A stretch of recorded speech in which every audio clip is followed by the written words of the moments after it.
வாங்க நம்ம இப்போது பப்பாயா அல்வா எப்படி ரெடி பண்ணுறது அப்படின்றத பற்றி பார்ப்போம். பொடியாக நறுக்கிய பப்பாளி 1 நம்பர், கோவா 150 கிராம், சர்க்கரை 150 கிராம், நெய் 75 கிராம், ஏலக்காய் பொடி 1 சிட்டிகை, பொடியாக நறுக்கிய பாதாம் 3 நம்பர். நம்ம இப்போ திக் பாட்டம் பேன், அதாவது கடாயோ இல்லை ஒரு வெசலை வச்சுக்கோங்க. இதில் வந்து நம்ம இந்த மாதிரி தண்ணி போட்டுப்போம். தண்ணி போட்டதுக்கப்புறம் நம்ம இதுக்கு தேவையான சுகர்,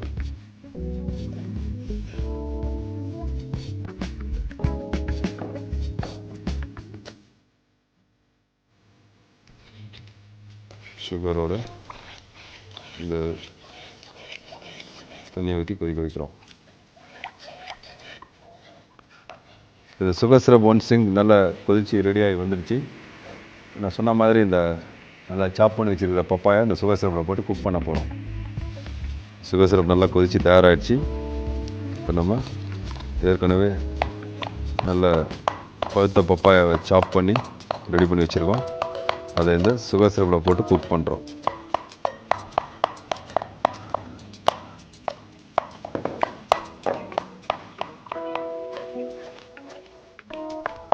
இந்த பப்பாயா சுகர் சிரப் நல்லா மிக்ஸ் ஆகிற வரைக்கும் நல்லா குக் பண்ணுங்கள். பப்பாயா சுகர் சிரப்பில் குக் ஆகி வரும்போது நல்லா ஃபோமாக நல்லா ஹார்ட்னஸ் கொடுக்க ஆரம்பிச்சிடும்.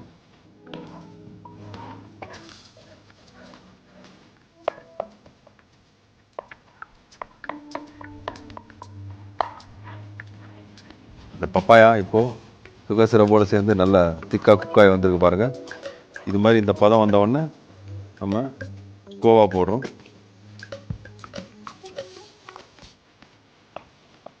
கோவா எல்லா இடத்துலையும் படுற மாதிரி நல்லா கலக்கிடுங்க.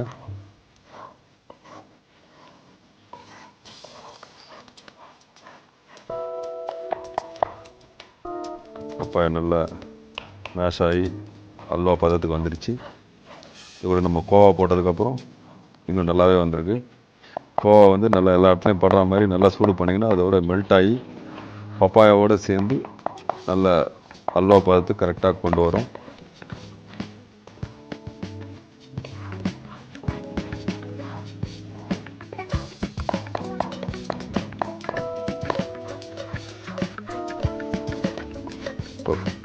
நல்லா வந்துடுச்சு. இப்போ நம்ம இது தேவையான அளவு கீ ஊற்றுறோம். இதுலேயே கீ ஒரு 3 ஸ்பூன் போடுறோம்.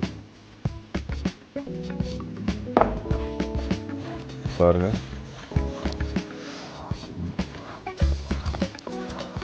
கீ வந்து அல்வாவில் போட்டு அந்த இதோடு சேர்த்து குக்காய் வரணும். அப்போ தான் உங்களுக்கு கரெக்டான அல்வா பதம் கிடைக்கும்.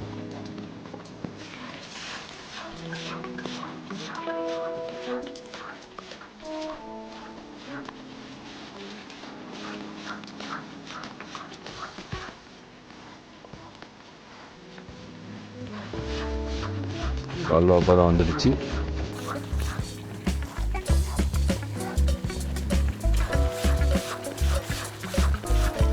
இது மாதிரி உங்களுக்கு அல்வா பதம் வந்ததுக்கப்புறம் இந்த கீ வந்து பப்பாயா கோவா இதோடு சேர்ந்து நல்லா அல்வாவாக மிக்ஸ் ஆகிடும்.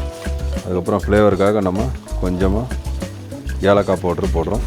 இப்போ நம்ம இந்த பப்பாயா அல்வா நெய் போட்டு நல்லா கிண்டி பாருங்கள். இப்போ பக்கா அல்வா இப்போதான் வந்துடுச்சு. இது நம்ம எடுத்து பரிமாறுற நேரமும் வந்தாச்சு. பற்றி பார்ப்போம்.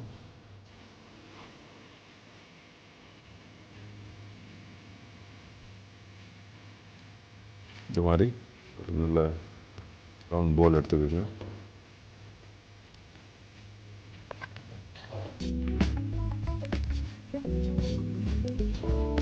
பப்பாயா அல்வா ரெடி ஆகிடுச்சு.